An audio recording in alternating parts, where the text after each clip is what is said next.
How's it going, everyone? What you're going to see today is a new Krieg build by me. I've been tinkering around with my original versatile build, and this one emphasizes, and I mean really emphasizes, maximum explosive damage and extreme melee damage. The key to this build is basically to use the two of those in unison with each other, and not only will you continually regenerate health by killing people using Release the Beast when you're in melee or when your health gets down so you can regenerate yourself.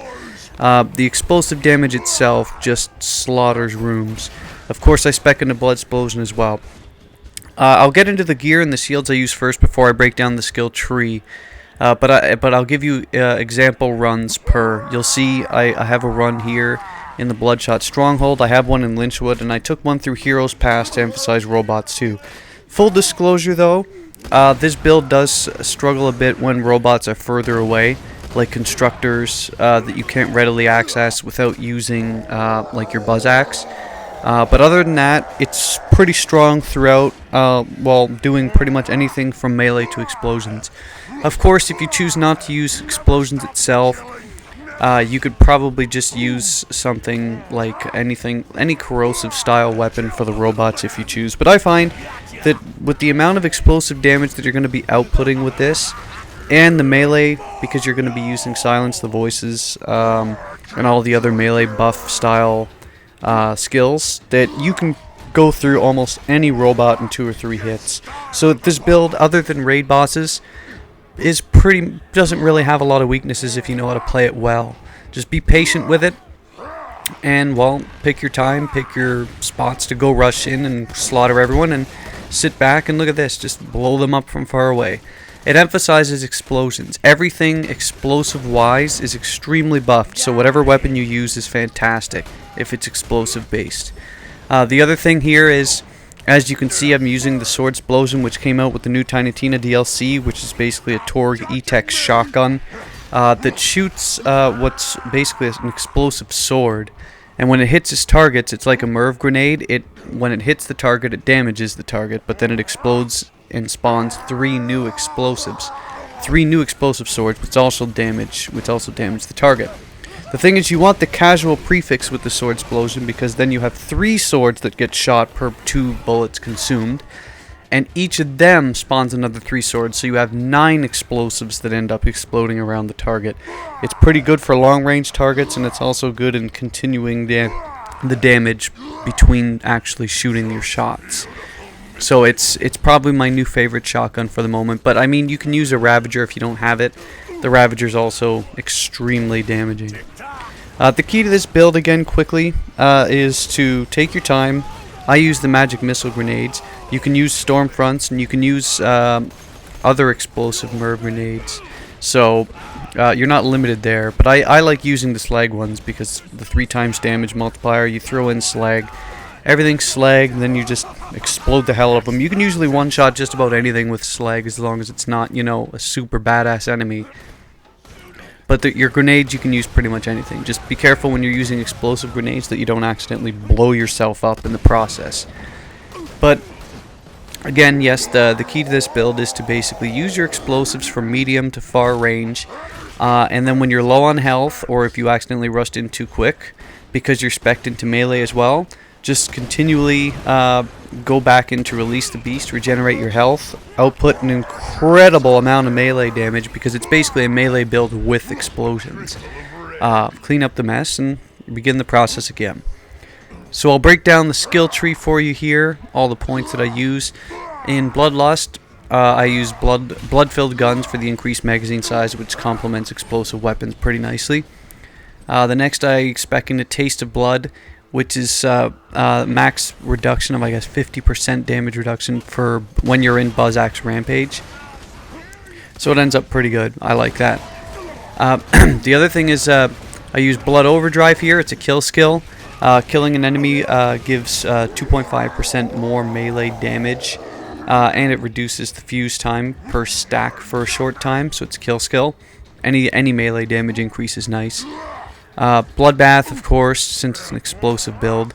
Killing an enemy with a grenade or explosion gives 2.5% more weapon damage per bloodlust stacks, but it also gives an increased chance of dropping more grenades.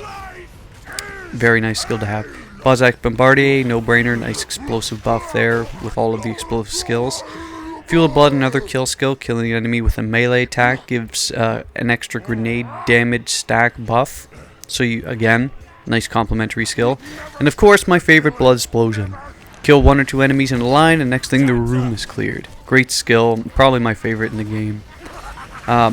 Empty the Rage, of course, 20% more melee damage.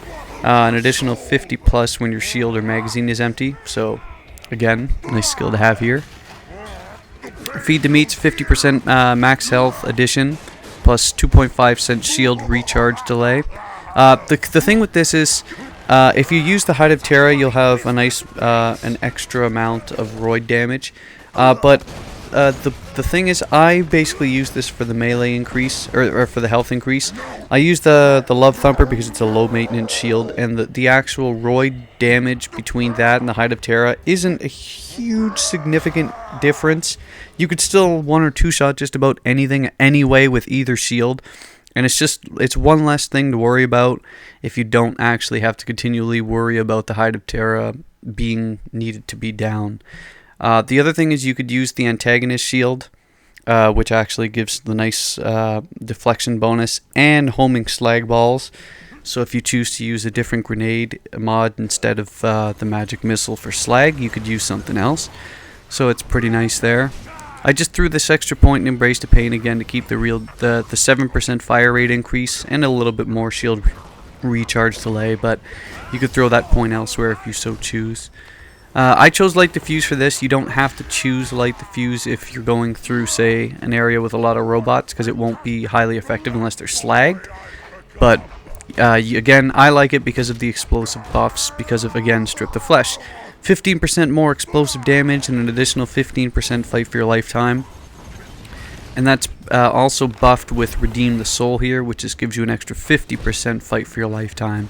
Which helps if you're facing a tough enemy and you have to use that fight for your life explosive bundles to reduce the enemy before you do the big explosion. Now, Salt the Wound is a 7.5% melee damage if you build up the maximum stacks of 20, which basically means that you have to take hits from the enemy as you're going forward to build the stacks, which you will, and you'll get up to 20 pretty quickly. 7.5% melee damage helps, and it's an additional 5% shotgun damage per stack. And since you're going to be using the Sword Explosion, that's an incredible amount of damage output, and that's not even accounting the incredible amount of explosive damage buffs that you put in already. That's a lot to work with. Silence the Voices, again, this is one of those hit or miss skills. I personally use it. I don't like passing up the 250% melee damage, and that's even if I don't have my class mod buffing it all the way up past 500%. And of course, Release the Beast is the capstone skill, which you're going to want, which I'm sure everyone knows how to use. When you're below 33% of your max health, you instantly transform back to full health again, and you get an additional 50% melee damage, or an additional 100% melee damage, and 50% damage reduction. And it's fully recharged when you're done your rampage, so that's nice to have. With regard to the shield, like I was talking about earlier, basically what I choose to use a lot of the time is the Love Thumper. You can absolutely use the Hide of Terra, you can absolutely use the Antagonist, the Fabled Tortoise. Yeah, you can absolutely use the Rough Rider as well. Those are my 4 shields I choose to use, but my default one, just to emphasize the extra roid damage that I always seem to use, is the Love Thumper. It's low maintenance and you get a ton of buffs with it. That's probably my shield of choice for this build, but obviously it's up to you. With regard to class mods, you could use any Screams. I personally use Scream Sickle mods for this because of the incredible amount of melee buff damage that you're going to be using, and it is basically a melee style build. It isn't necessarily restricted to melee because of all the incredible amount of explosive damage that you're going to be outputting, but because you're going to be emphasizing melee a lot of the time, why not buff it? I basically use my relic as in the explosive relic. Again, you can use some sort of cooldown one if you choose. You can use it to buff melee damage, but I use it to buff explosive damage because the amount of melee damage you're going to be outputting, especially if your class mod is a Scream Sickle one, you'll be emphasizing both explosive and melee if you use the relic as explosives. So it gives you the best of both worlds, and your versatility increases this way. That's why I personally like using the explosives for that. I went over the grenade mods, but again, quickly, you can use anything you want with this. You can use the Merv grenades because your explosive damage will be buffed. You could use storm fronts because that not only will it build stacks, but it'll strip shields really quickly off the enemies. You could use, well, anything really. You're not really restricted with this build. That's your choice. The other class mod I was going to use is anything that buffs explosive damage. But the thing is, it reduces your melee damage quite a bit. And basically with your only two forms of damage output being explosives and melee, I'd continually choose the melee buffs. It helps, but that's your choice, that's up to you.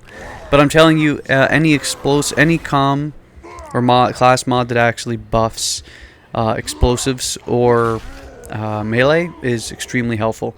You can also use the new one that came out in Tiny Tina's DLC,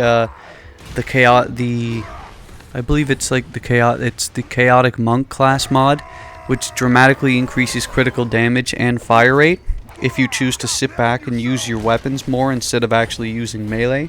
But again, personal preference, subjectivity is a beautiful thing. That's up to you.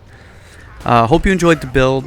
Try it out for yourself. There aren't a ton of weaknesses I found with it, as long as you play it patient. Rushing in full speed with any build will pretty much get you killed if you're not doing it right, and this build's no different. Take your time with it, run in, do what you need to do, have some fun, try it out, let me know what you think. See you later.